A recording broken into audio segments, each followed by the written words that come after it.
Abra sua Bíblia comigo em 2 Crônicas, capítulo 20. 2 Crônicas, capítulo 20. Um texto conhecido, clássico, importante, que nós vamos meditar nesta manhã. É um texto relativamente longo, mas eu quebrei ele em alguns pedaços para a gente poder juntar aqui e extrair daqui um importante desafio nesta manhã. Eu quero aproveitar esse tempo de jejum para recomendar para você a leitura desse livro aqui. É um livrinho fininho, mas poderoso, do Jensen Franklin. Jejum abrindo a porta para as promessas de Deus. Há muitas coisas que se falam de jejum hoje que nem é jejum mais, né? Tem gente iludida jejuando de chocolate aí a vida inteira, né? Uma brincadeira. O povo evangélico tem igreja tatuando o nome da igreja no braço da turma. Olha, tá uma maravilha, como diria o Elias Dantas, tá uma maravilha. Mas nós queremos ser uma igreja séria aqui, então nós queríamos recomendar para você esse livro do Jensen Franklin, que escreveu, já comentei dele uma vez aqui, mas nós temos alguns exemplares aí para você se aprofundar neste projeto de jejum e oração, para que você não faça um jejum correto, um jejum bíblico, um jejum que realmente transforme, né? O jejum, ele faz isto. Eu até criei um resuminho aí, postei na minha rede social essa semana e mandei no grupo dos líderes hoje as evidências do jejum, né? Quem jejua tem pressa. Quando você quer acelerar um processo na sua vida, o jejum é uma poderosa arma para isso. E há um mistério no jejum que a gente não conhece, mas eu percebo que funciona. Quando você se dispõe a jejuar, é porque você está dizendo assim: Senhor, é urgente que eu preciso. Que enquanto isso você vai, então, Senhor, se for da tua vontade, se um dia o Senhor não estiver muito ocupado, o Senhor pode me atender. Não é tão prioridade assim, veja bem. Não, mas quando você se dispõe a jejuar, é porque você quer buscar uma aceleração de Deus, um mover das mãos de Deus mesmo. E assim aconteceu em toda a Escritura. O jejum demonstra que existe algo mais urgente e precioso que o alimento. Quando você dispõe a jejuar de alimento, porque jejum é jejum de alimento, é abster-se. Você está dizendo assim: eu tenho algo mais importante, mais valioso e mais urgente do que o alimento. Quem jejua declara ter fome de Deus. Quem jejua demonstra que precisa desesperadamente de uma intervenção de Deus. E é isso que nós vamos ver aqui nesse texto hoje. Então, e quem jejua experimenta a manifestação poderosa de Deus, como aconteceu aqui no tempo de Josafá. Abra comigo 2 Crônicas, capítulo 20. 2 Crônicas, capítulo 20. Depois disso, os exércitos dos Moabitas e dos Amonitas e alguns Meunitas, quer dizer, 3 povos se juntaram para vir contra o reinado de Judá e contra Josafá. 3, uma conspiração grande vindo sobre eles. Declararam guerra a Josafá e ao reino de Judá, né? Que Josafá representava. Mensageiros informaram a Josafá: um exército enorme de Edom vem de além do Mar Morto contra o rei. E já está em Hatson Tamar, isto é, em Engedi. Josafá ficou amedrontado com essa notícia e pediu a orientação de Deus. Pediu a orientação de Deus. E o que mais ele fez? Como a coisa era urgente, como eu acabei de dizer para você, ele ordenou, ele decretou, como líder daquela nação, decretou um jejum em todo o Judá. E habitantes de todas as cidades de Judá vieram a Jerusalém para buscar a ajuda do Senhor. Ele levantou um decreto, sabendo da urgência, da necessidade, do perigo, congregou todo mundo, reuniu todo mundo, como nós estamos fazendo aqui. Faz 2 semanas que a gente está falando desse jejum para congregar, reunir todo mundo num só propósito para nós buscarmos ao Senhor. Foi assim que ele fez e é assim que nós estamos fazendo, imitando aqui esse modelo bíblico. Josafá se pôs em pé diante da comunidade de Judá e de Jerusalém, em frente ao pátio novo do templo do Senhor, e fez uma oração. E depois nós vamos destrinchar essa oração aqui. Ó Senhor Deus de nossos antepassados, somente Tu és Deus que está nos céus. Tu governas sobre todos os reinos da terra. És forte e poderoso, e ninguém pode resistir a Ti. O nosso Deus, acaso não... O nosso Deus, ó nosso Deus, melhor dizendo, ó nosso Deus, acaso não expulsastes os habitantes desta terra quando Israel, teu povo, chegou?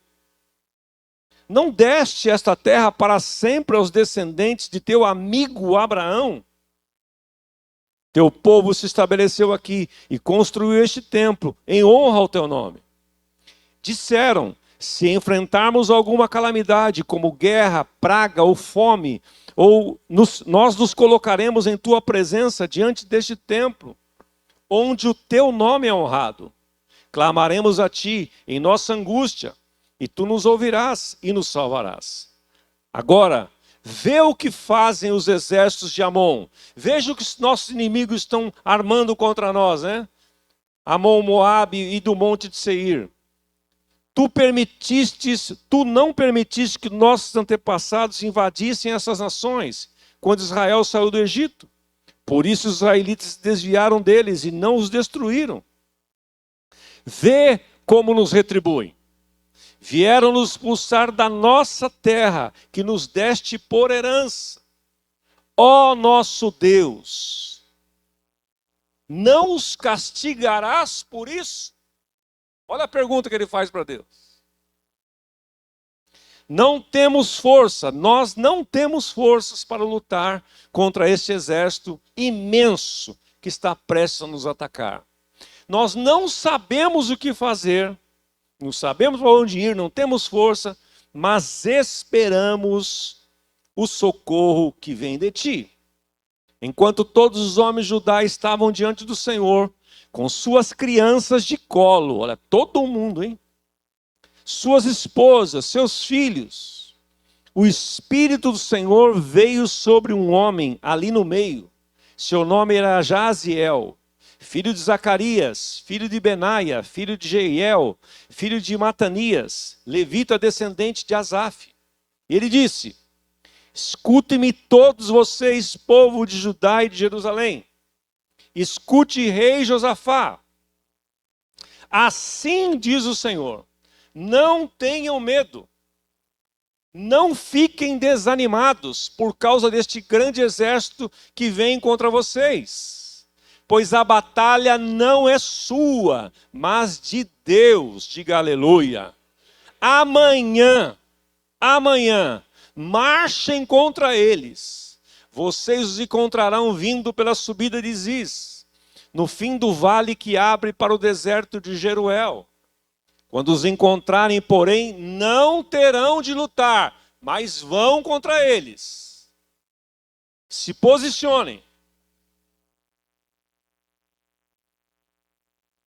Tomem suas posições. Fiquem parados e vejam o livramento do Senhor. Ele está com vocês, povo de Judá e de Jerusalém. Não tenham medo, nem desanimem. Saiam para enfrentá-los amanhã, pois o Senhor está com vocês. Então o rei Josafá se prostrou com o rosto no chão, e todo o povo de Judá e de Jerusalém fez o mesmo em adoração ao Senhor. Em seguida, os levitas dos clãs de Coate e de Coré se levantaram para louvar em alta voz o Senhor, o Deus de Israel. Bem cedo, na manhã seguinte, o exército de Judá saiu para o deserto de Tecoa. No caminho, Josafá parou e disse: escutem-me, povo de Jerusalém e povo de Judá. Creiam no Senhor, seu Deus, e permanecerão firmes. Creiam em seus profetas e terão êxito. Depois de consultar o povo, o rei nomeou cantores para ir adiante do exército, cantando e louvando o Senhor por sua santa majestade.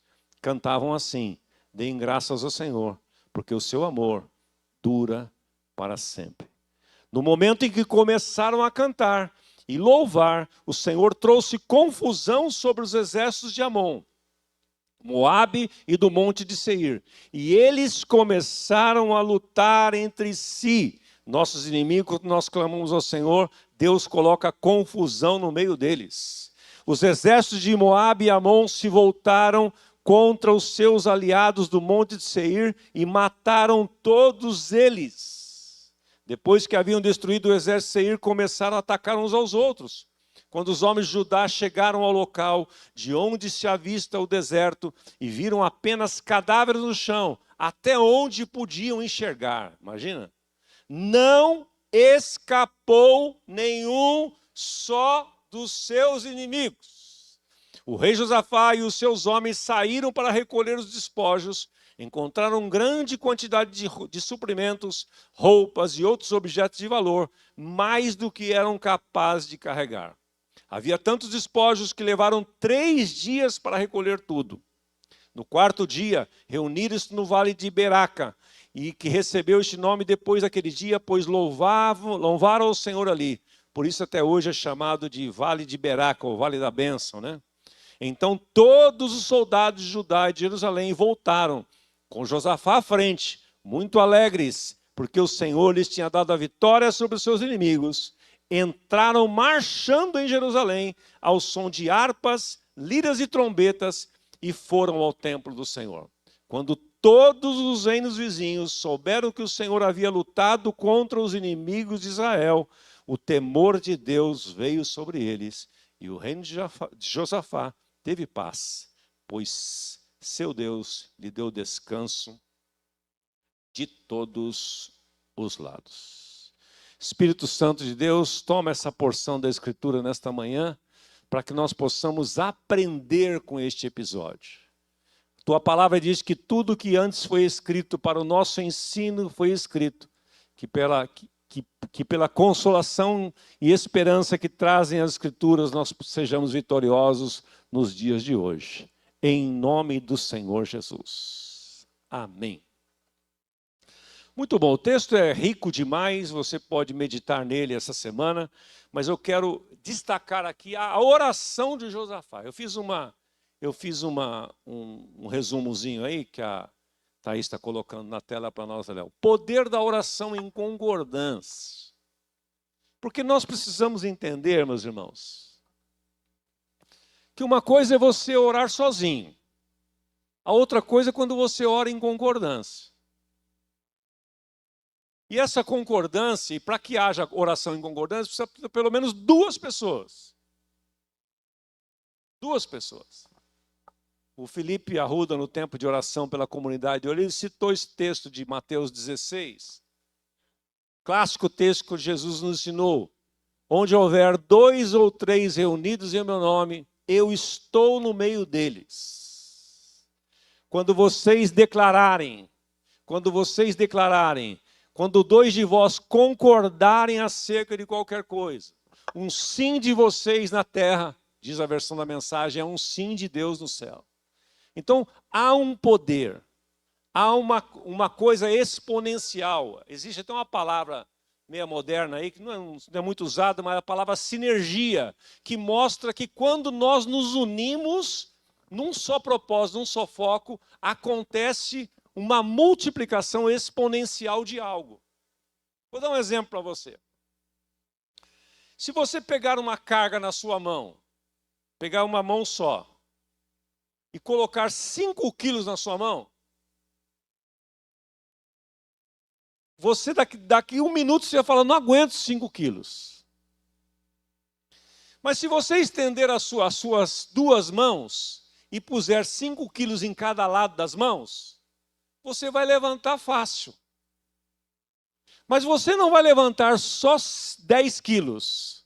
Se colocar 40 quilos, você também suporta. Isto é exponencialidade. Há uma força nisso. outro detalhe importante que você já viu, né? Quando nós estamos aqui, nós vimos aqui hoje essa representação sem nós combinarmos. Quando um instrumento só toca sozinho, ele tem um efeito no ambiente. Mas quando o violão toca junto com o contrabaixo que está ali, ele cria uma harmonia maior. E isso se expande no ambiente. E aí, quando entra o solo de guitarra, quando entra o teclado, quando entra agora o sax, torna-se uma mini orquestra aqui e o ambiente todo é tomado. Isso chama-se sinergia, isso chama-se exponencialidade, porque um só não consegue fazer tudo isso. Uma orquestra é assim.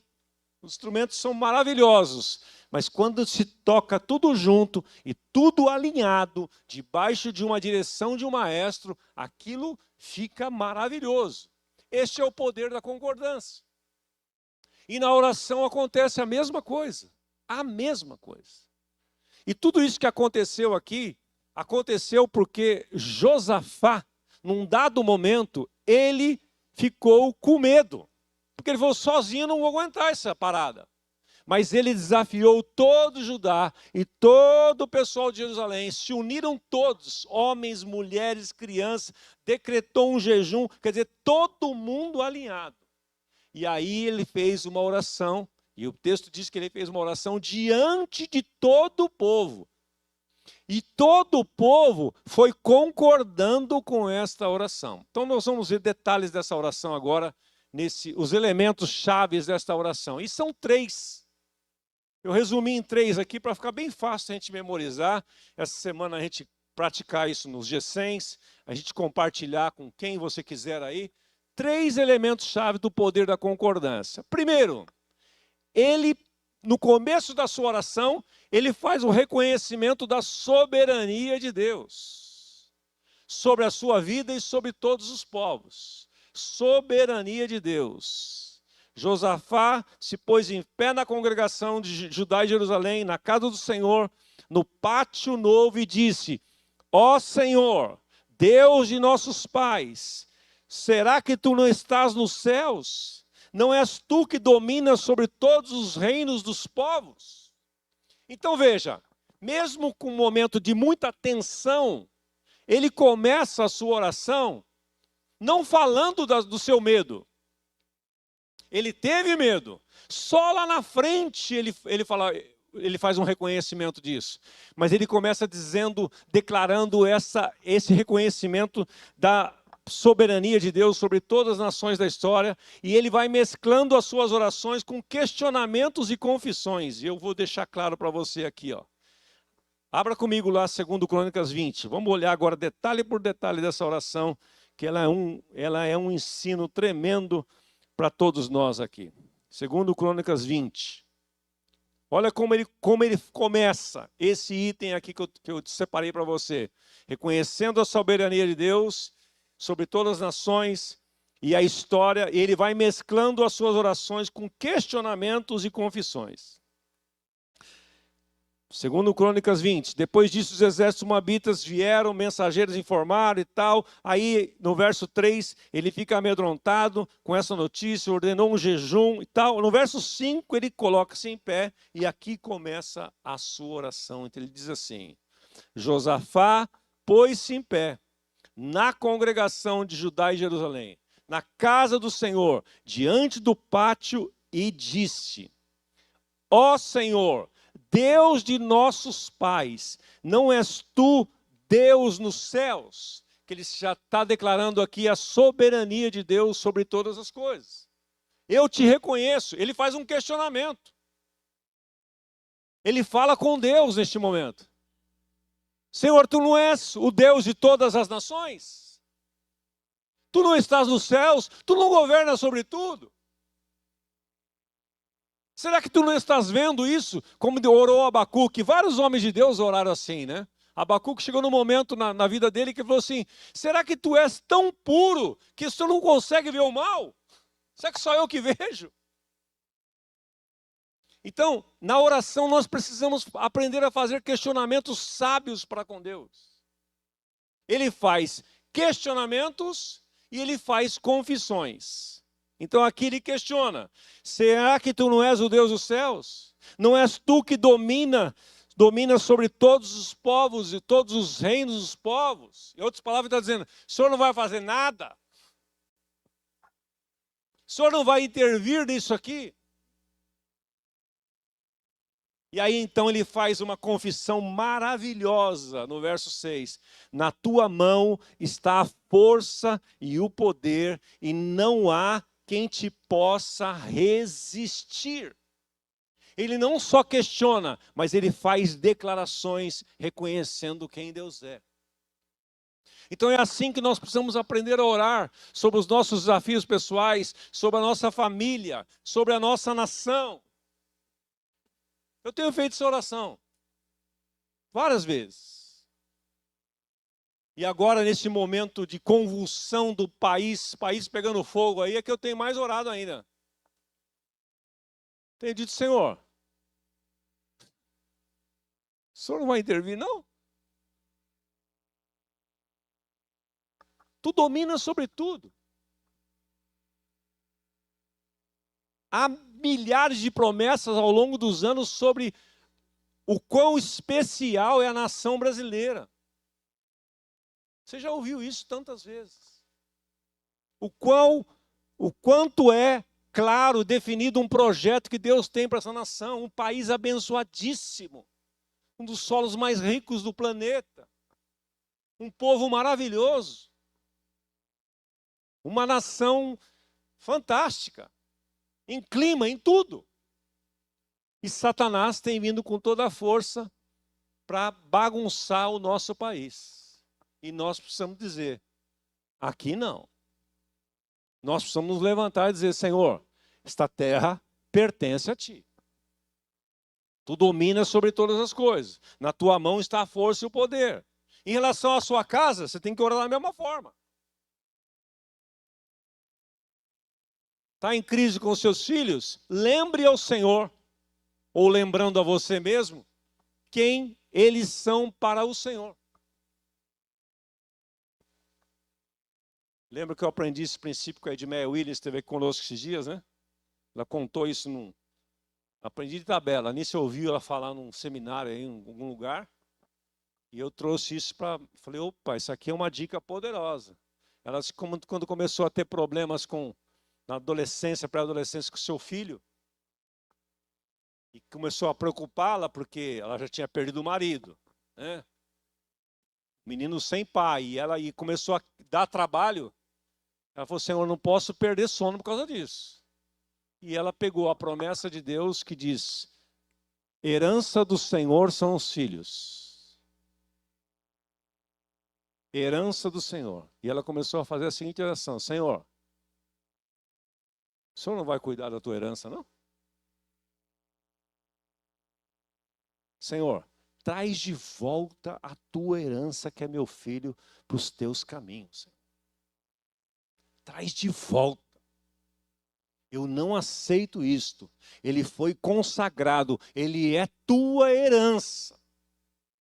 É isso que eu e você precisamos saber quem nós somos. Para você orar de forma eficaz, poderosa, contundente, uma oração que prevalece, você precisa saber quem você é. Você precisa se lembrar disso. Não é lembrar Deus, Deus não esquece, mas quando você fala isso com Deus, você se enche de coragem, você enche de fé. Então nós precisamos aprender a fazer essa oração. Reconhecer a soberania de Deus sobre a nossa vida, sobre a nossa nação, sobre a nossa casa, sobre a nossa comunidade. De quem é essa? Quem é o dono dessa igreja?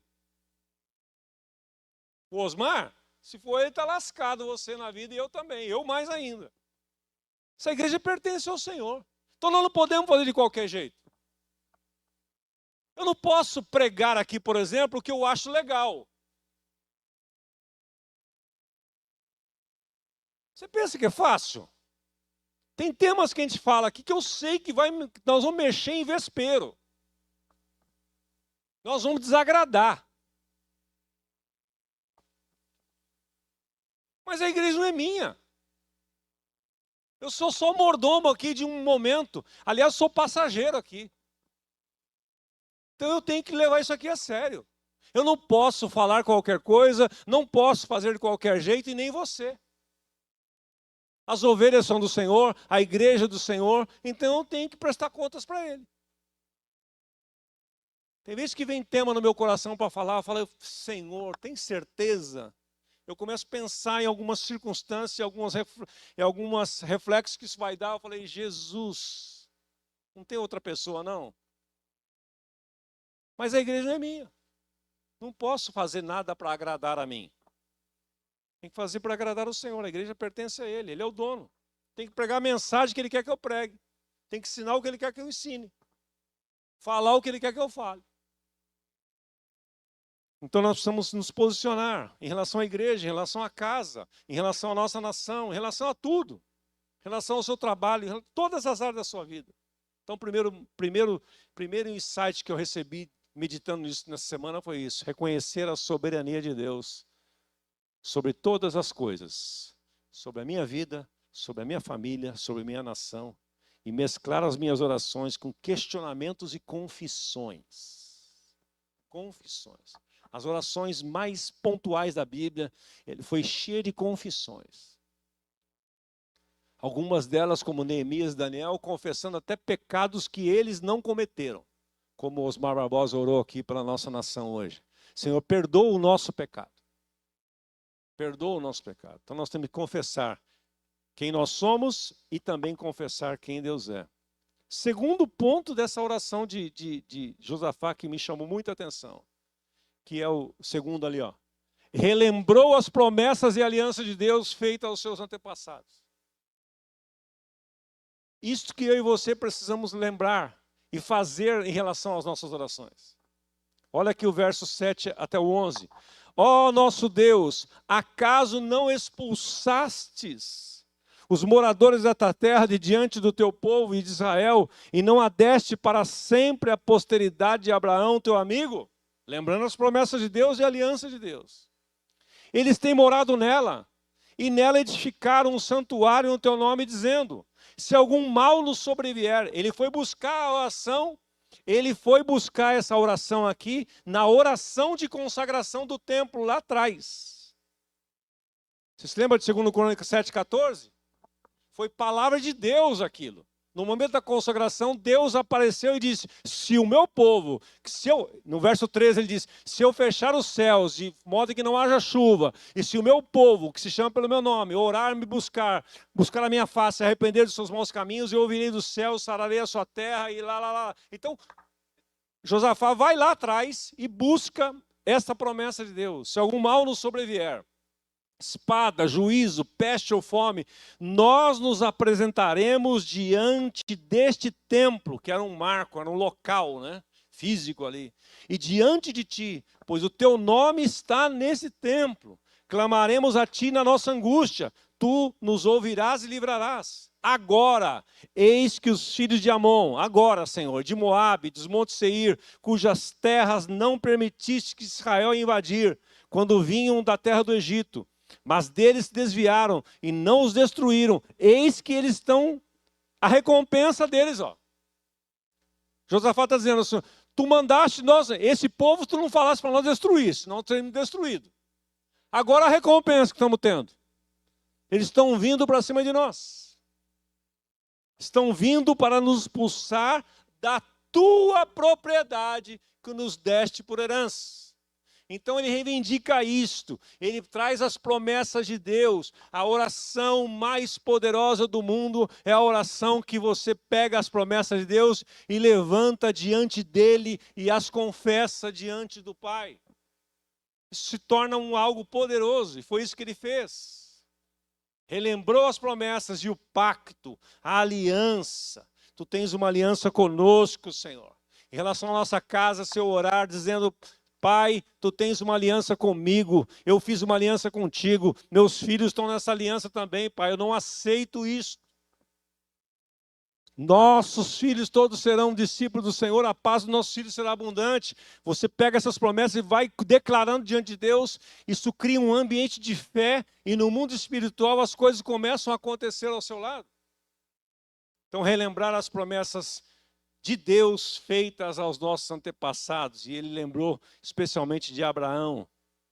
E o terceiro, ele confessa a sua incapacidade humana para enfrentar esse exército inimigo, proclamando sua total dependência de Deus. Olha aqui o verso 12. Olha aqui o verso 12. Ó nosso Deus, não os castigarás por isso? Não temos forças para lutar. Em nós não há força suficiente para resistirmos a essa grande multidão que vem contra nós e não sabemos o que fazer, mas os nossos inimigos, mas os nossos olhos estão postos em Ti. Na oração, a oração é uma demonstração de fraqueza. Quem se sente muito capaz não ora. Quem se sente habilitado para fazer as coisas nem ora, nem orar faz. Mas a oração demonstra uma dependência de Deus. Quanto maior a dependência, maior é o seu nível de oração. E aqui Josafá, depois de ter feito todas as suas declarações, ele para diante de Deus e diz: Senhor, relembrei tudo que eu podia, orei tudo aqui, mas eu quero declarar para Ti, em nós não há força alguma. Ou Tu vais intervir, ou nós vamos ser derrotados. É o que eu tenho feito em relação à nossa nação. E Deus tem movido. Tem coisas que estão acontecendo no Brasil que nós nunca imaginamos que iria acontecer. Principalmente nesses últimos dias. Eu não tenho dúvida que isso é efeito da oração do povo de Deus. Então nós precisamos continuar orando.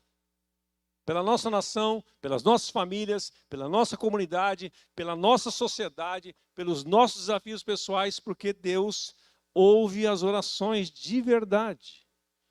E agora aqui o último ponto que eu queria destacar para você é que eles obtiveram a resposta de Deus e o milagre de Deus. E em relação à resposta e o jejum da oração deles, Deus vem, olha que tremendo aqui, Deus vem e faz uma declaração tremenda. Verso 13, todos os homens de Judá, a oração em concordância aqui, ó, estavam em pé diante do Senhor, com suas crianças e suas mulheres e seus filhos, todo mundo. Então, no meio da congregação, o Espírito do Senhor veio sobre Jaziel, filho de Zacarias, filho de Benaia, filho de Jeiel, filho de Matanias, levita, dos filhos de Asaf. E Jaziel disse então: escutem com atenção todo o Judá, moradores de Jerusalém e rei Josafá. Assim diz o Senhor. Estão com medo? Não precisa ter medo. Nem se assustarem por causa desta grande multidão. Deus reconhece que havia uma grande multidão. Deus não deixa de perceber o que está acontecendo conosco. Ele não diminui o que está acontecendo conosco. Ele poderia falar: não, bobagem. Que esse povinho aí eu liquido eles. Não, ele falou: eu estou enxergando o que você está vendo também. Eu estou vendo que é demais para você essa situação. Eu estou vendo que esse desafio é maior que você pode suportar. Eu estou vendo que vem uma grande multidão contra vocês. É uma grande multidão, sim. Mas não tenham medo deles. Pois esta batalha não é de vocês, mas de Deus. Então, vamos deitar e dormir agora. Vamos voltar. Vamos fazer um churrasco, vamos encerrar o jejum, né? Se Deus vai lutar. Mas olha como Deus ama a cooperação humana nos seus projetos. Amanhã, vocês irão ao encontro deles. Deus vai batalhar por você, mas você vai se posicionar, você vai orar, você vai jejuar. Deus vai intervir na minha família, na sua vida financeira, nos seus negócios. Deus vai abrir as portas. É Deus que faz. Mas Filipenses 2,13 diz que é Ele que opera em vós o querer e o efetuar. Mas você e eu precisamos nos posicionar. E muitas vezes nós não fazemos nem o mínimo. E aí Deus não intervém. Amanhã vocês irão ao encontro deles. E aí Deus deu para eles a estratégia. Porque quando você busca Deus, e o desafio que eu quero lançar no seu coração, para você não, como já o Rafael também mencionou aqui, não faça do seu tempo de jejum e oração só esse tempinho aqui no culto. Mantenha-se em alerta. Intensifique esta semana. Eu fiquei muito animado. Fiquei muito animado com o número de líderes que eu vi aqui hoje. Fiquei muito animado. E até gente que não é da liderança. Senti falta de alguns líderes também. Mas cada um sabe de si. Meu papel é convocar, meu papel é chamar, meu papel é desafiar. Mas é importante você se posicionar. Importante você não ficar só nessa, fazendo o mínimo. Não faça o mínimo para Deus. Dê o seu melhor. Se posicione. Então, ele chamou todo mundo. Vocês não terão que ir lutar. E Deus, que eu estava dizendo aqui, Deus vai dar, mantenha-se conectado com Deus nesse jejum, nesse tempo de oração, intensificando sua vida de oração, menos rede social e mais oração, menos futebol, menos tudo. Vamos fazer desse mês de agosto, vamos fazer direito.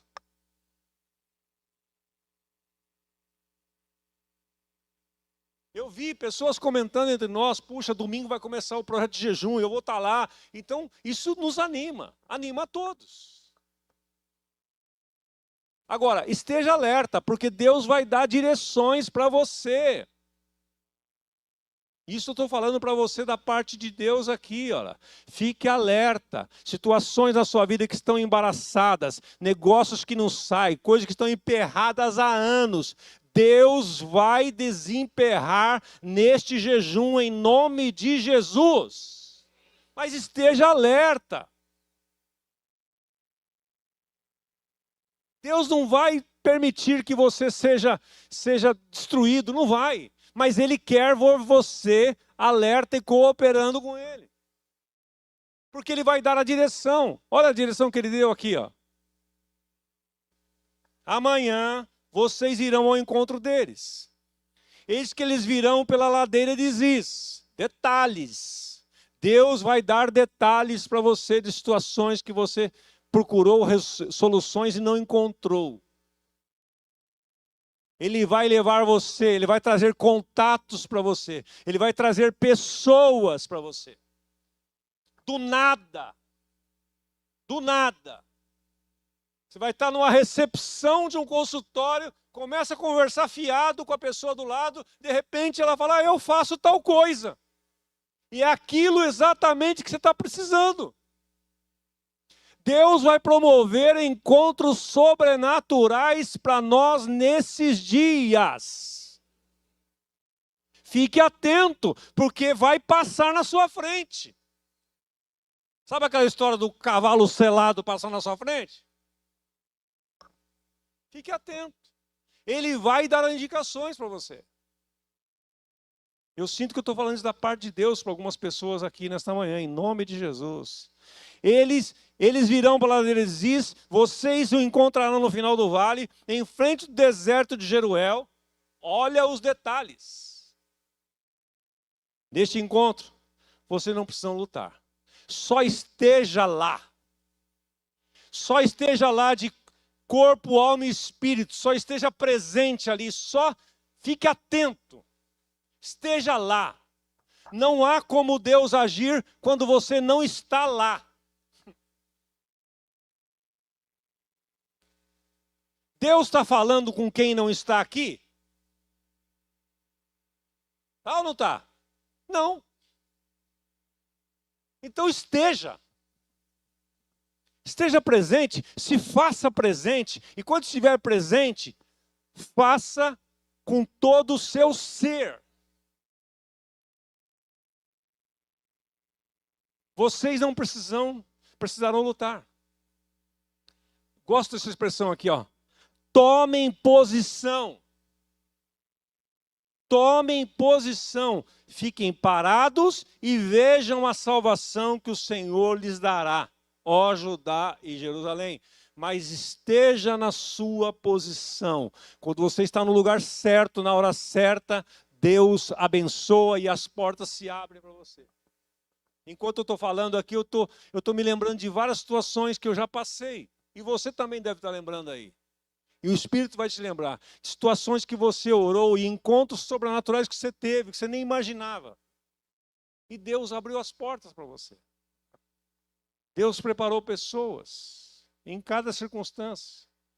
Fiquem parados e vejam a salvação que o Senhor lhes dará, ó Judá e Jerusalém. Não tenham medo, nem se assuste.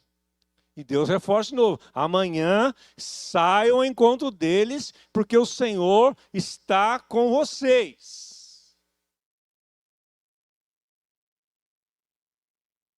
Está precisando de um emprego? Saia amanhã para procurar. Aonde? Não importa, saia. Saia. Está precisando fazer uma venda? Não fique em casa. Saia. Coloque a sua roupa, a melhor roupa. Faça a sua barba, homem. Tome um banho, passe um desodorante, um perfuminho. Põe uma roupinha bacana e saia. Mas eu vou sair sem saber para onde ir. Saia. No meio do caminho, não, Austin, Deus vai te dar uma direção. Vai passar e vai ver, nossa, não tinha visto esse. Olha, tem uma obra acontecendo aqui, ó. Tem um negócio acontecendo aqui. Vou ali. E vai provocando, gente. Deus não mandou eles ficar deitados em berços esplêndidos ao som do mar azul do céu profundo. Não mandou. Mandou eles saírem. E cedo. Como dizia minha mãe, quem acorda cedo bebe água limpa, né? Então, meus irmãos, e o que aconteceu?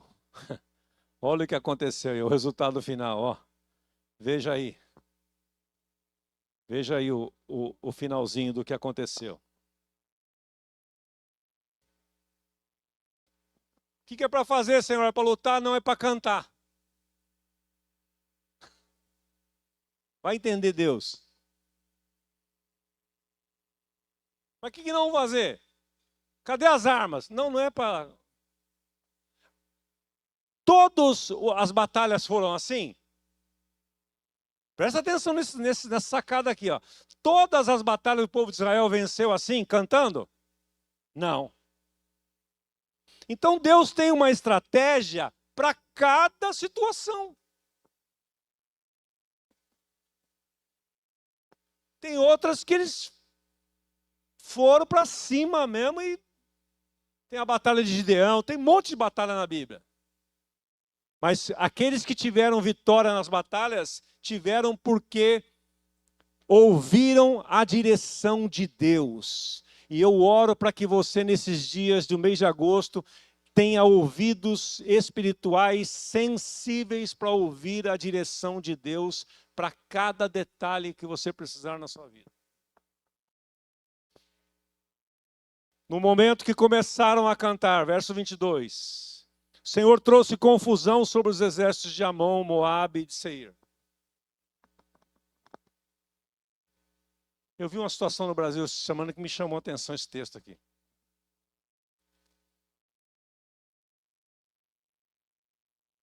Havia um órgão no Brasil, ou há um órgão no Brasil, que estava em unanimidade até a semana passada. Eu ficava pensando, não é possível, que ninguém levanta a mão. Ninguém diz, não concordo. Ninguém diz, está errado. Ninguém diz que, uma loucura.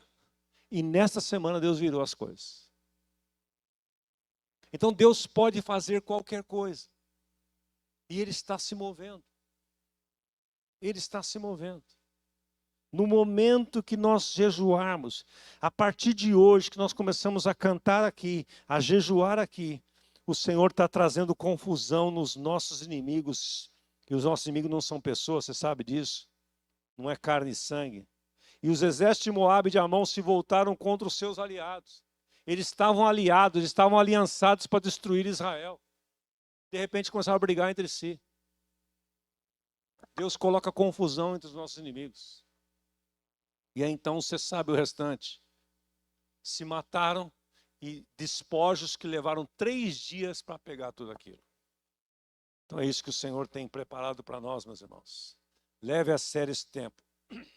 Leve a sério esse momento. Na dependência de Deus, da sua palavra, para que nós possamos lutar as nossas lutas, na confiança de que o Senhor nos dará a vitória. Vamos ficar em pé? Vamos adorar a Deus antes de tomar a ceia aqui. Ceia que vai lembrar da aliança que temos com o Senhor e Ele tem conosco.